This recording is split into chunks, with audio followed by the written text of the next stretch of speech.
اس دفعہ کے سیشن کے لیے جو سوالات آئے ہیں ان میں سب سے پہلا سوال جو ہے وہ یہ ہے کہ قسطوں پر سامان خریدنے کا فقہی حکم کیا ہے؟ دیکھیے، ایک شاید مسکانسیپٹ جو لوگوں کے ذہنوں میں ہے وہ اس حوالے سے ہے کہ لوگ شاید یہ سمجھتے ہیں، شاید واللہ عالم، کہ نفع کمانا شریعت میں جائز نہیں ہے۔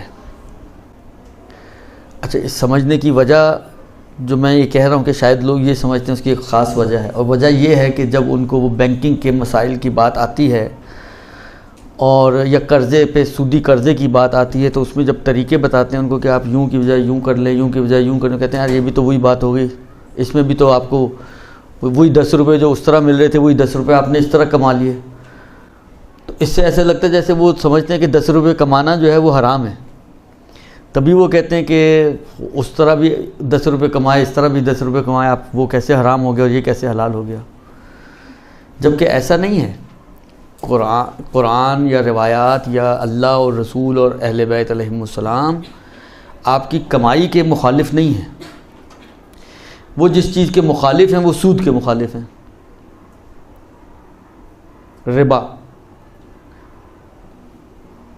احل اللہ البیع وحرم الربا، جس اللہ نے ربا کو حرام کیا ہے اسی اللہ نے بیع اور کاروبار کو اور خرید و فروخت کو حلال بنایا ہے۔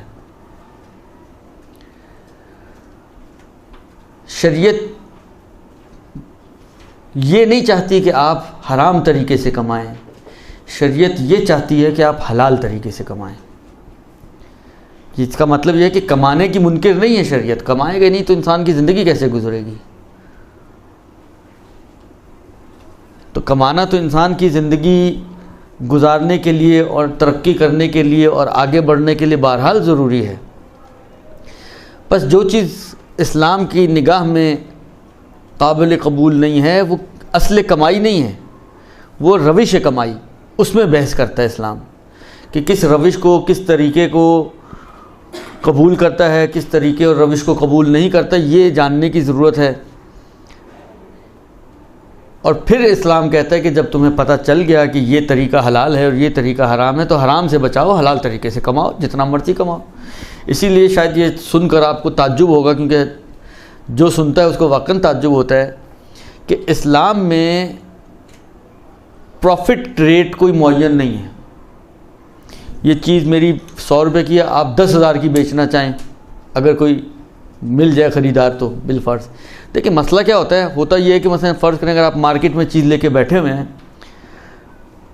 کچھ ایسے لوگ ہوتے ہیں جو سست قسم کے لوگ ہوتے ہیں میری طرح، کہ وہ ایک ہی دکان پہ جاتے ہیں، پوچھتے ہیں، چیز لیتے ہیں، واپس آ جاتے ہیں۔ لیکن ماشاءاللہ آپ کی طرح کے جو باہنر لوگ ہوتے ہیں وہ پہلے تو پورا بازار کھنگالتے ہیں، درست، اس کے بعد جو سب سے کم پیسے دے رہا ہوتا ہے اس کے پاس جا کے جھوٹ بولتے ہیں کہ جی وہ دوسرا تو اس سے بھی کم میں دے رہا ہے، اور پھر اس کو جتنا پریشرائز کر سکتے ہیں، ان کا بس چلے تو مفت میں چیز لے کر آئیں، لیکن وہ بس نہیں چلتا لہذا کچھ پیسے دے کر چیز لے کر آ جاتے ہیں۔ تو کہنے کا مقصد یہ ہے کہ جب آپ مارکیٹ میں بیٹھے ہوئے ہیں تو نارملی جو نارمل ریٹ چل رہا ہے مارکیٹ میں، کون ملے گا آپ کو کہ جو اس سے زیادہ پہ لے گا؟ جبکہ آپ کی ساتھ والی دکان والا، مثلا فرض سے موبائل مارکیٹ کو ایک دکان تو نہیں، آپ کو یار ایک ہی دکان تھی، مجھے تو پتہ ہی نہیں مارکیٹ کیا چل رہی تھی، وہ 100 دکانیں ایک ساتھ، آپ ایک سے نکلیں دوسرے ہر کوئی آپ کو کھینچ رہا ہوتا ہے۔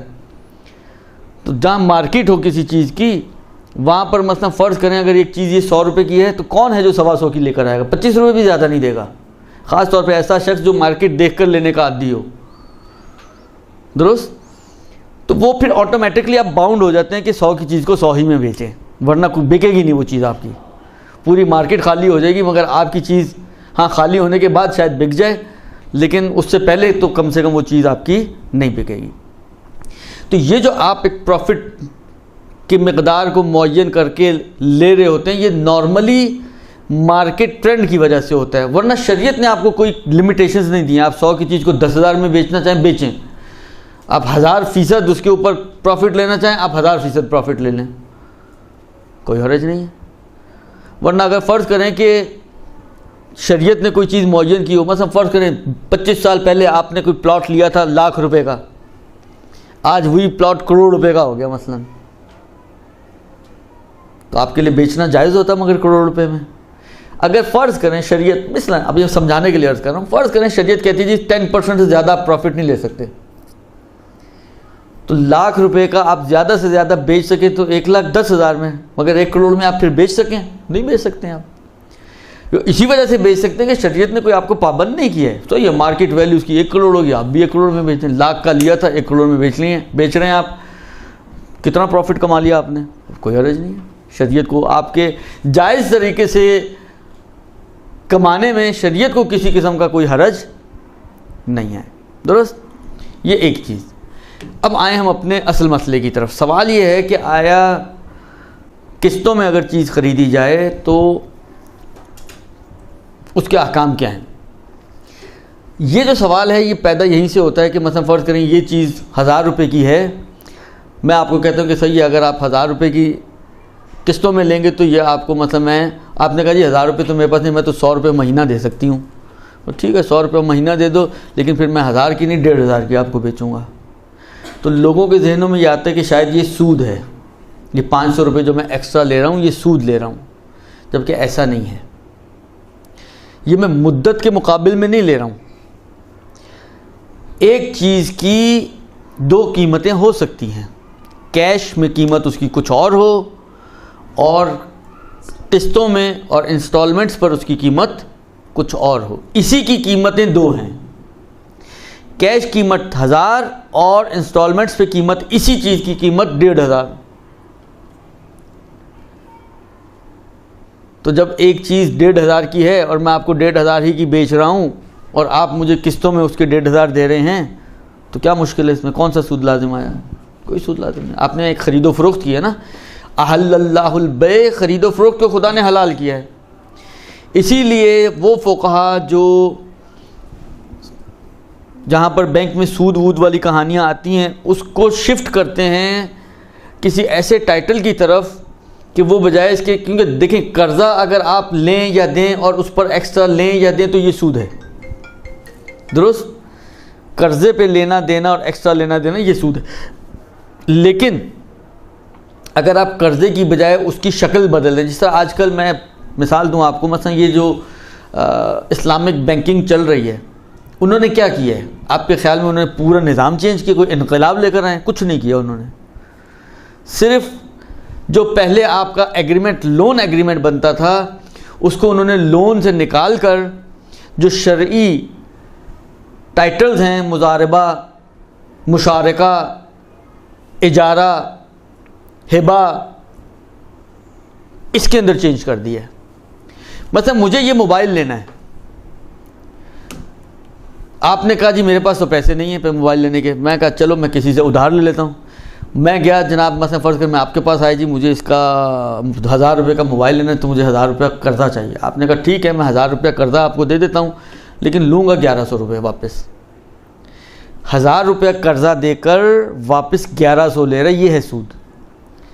لیکن اگر وہ یہ کہے کہ ٹھیک ہے آپ کو مثلا فرض کریں موبائل چاہیے، میں خریدتا ہوں موبائل، آپ کو لون نہیں دے رہا ہوں.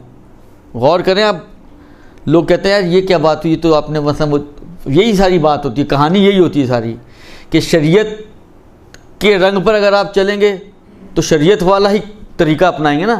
تو شریعت آپ کو ایک طریقہ بتا رہی ہے. میں نے کہا ٹھیک ہے مجھے یہ لینا ہے، پیسے نہیں ہیں. آپ نے کہا ٹھیک ہے کوئی بات نہیں، میں آپ کو خرید کے دیتا ہوں، خریدوں گا میں، پھر میں بعد میں آپ کو بیچوں گا. آپ قسطوں میں دے سکتے ہو، وہی والی بات، میں ₹1,000 کا خرید کے آپ کو 1,500 کا بیچوں گا، ₹100 مہینہ آپ مجھے دے دینا. یا یہ ہوتا ہے یا جو ڈاؤن پیمنٹ والا سسٹم ہوتا ہے، جس میں مثلا آپ نے کچھ پیمنٹ پہلے کی ہے. مثلا فرض کریں آپ نے کہا یار میرے پاس 1,000 کا موبائل ہے، میرے پاس تو 1,000 نہیں ہے، میرے پاس تو مثلا فرض کریں حالات سے ₹500 ہیں، تو 500 آپ مجھے قرضہ دے دو. میں نے کہا ٹھیک ہے میں 500 قرضہ نہیں دیتا ہوں، میں اور آپ مل کر 500 ڈالتے ہیں اور یہ موبائل پارٹنرشپ میں خریدتے ہیں. پھر جو میرا شیئر ہے جو 500 کا، اس میں میرا شیئر ہے، اس میں 50%، وہ میں اپنا شیئر آپ کو 500 کی بجائے مثلا 700 کا قسطوں میں بیچ دوں گا. 700 آپ مجھے قسطیں دیں گی، کیا ہوگا نتیجہ اینڈ پہ؟ یہ موبائل آپ کا ہو جائے گا. یہی چاہتی تھی نا آپ، موبائل خریدنا چاہتی تھی، موبائل آپ کو مل گیا. جائز طریقے تو بتا رہا ہوں آپ کو کہ اگر قرضہ نہ دیں آپ، بلکہ قرضے کی فارم چینج کر دیں آپ، اس کو مشارکہ، مضاربہ، اجارہ، ہبہ، بالآخر ایکس وائی زی جو شرعی، جس کو شریعت مانتی ہے کہ ہاں یہ صحیح ہے، اس چیپٹر میں لے جائیں اور اس چیپٹر کی شرائط کے اعتبار سے اس چیز کو ڈھال دیں، تو وہ چیز ہو جائے گی ٹھیک. یہی چیز یہاں پہ بھی ہے کہ ایک چیز، یہ سود نہیں ہے، ایک چیز کی دو قیمتیں ہیں، نقدی قیمت کچھ اور ہے اور قسطی قیمت کچھ اور ہے، اور ہم اس چیز کو خرید رہے ہیں، خرید و فروخت ہو رہی ہے. میں کہتا ہوں بے تو ہاذا، آپ کہتے ہیں قبل تو ہاذا، منتہا بجائے اس کے کہ میں اس کو 1000 روپے میں آپ کو بیچ رہا ہوں کیونکہ آپ قسطوں پہ دے رہی ہیں، تو میں کہتا ہوں میں اس کے آپ کو 1500 میں بیچ رہا ہوں. یا آپ کو وہی کام ہم کر رہے ہیں کہ بجائے اس کے کہ ہم، یعنی اگر میں قرضے کے اعتبار سے، قرضے کے اوپر مثلا جو ٹائم پیریڈ دے رہا ہوں اس کے اگینسٹ پیسے لوں تو وہ سود بن سکتا ہے، لیکن میں ٹائم پیریڈ کے اگینسٹ سود پیسے نہیں لے رہا ہوں. میں نہیں کہہ رہا ہوں کہ یہ 500 روپے، 1000 روپے کا یہ موبائل، 500 روپے یہ 6 مہینے کی مدت کے یا 10 مہینے کی مدت کے، نہیں، بلکہ یہی موبائل 1500 کا، جس طرح اس نے خرید کر 500 کا خرید کر 700 میں مجھے بیچا نا، تو میں بھی باہر سے لے کر آیا تھا، میں نے 1000 کا بیچنا تھا، لیکن میں نے کہا نہیں، میں آپ کو تو 1500 کا بیچوں گا، اس لیے کہ آپ نے قسطوں میں پیسے دینے ہیں. درست؟ تو یہ ہو جائے گا صحیح، اس میں کسی قسم کی کوئی مشکل پیش نہیں آئے گی. اور شرعی طور پر یہ معاملہ جو قسطی معاملہ ہے، اب آپ جا کے اپنی چیزیں قسطوں میں آرام سے خرید سکتی ہیں، آپ کوئی مشکل نہیں ہے. یہ پہلا سوال. برحمتك يا أرحم الراحمين وصلى الله على محمد وآله الطاهرين.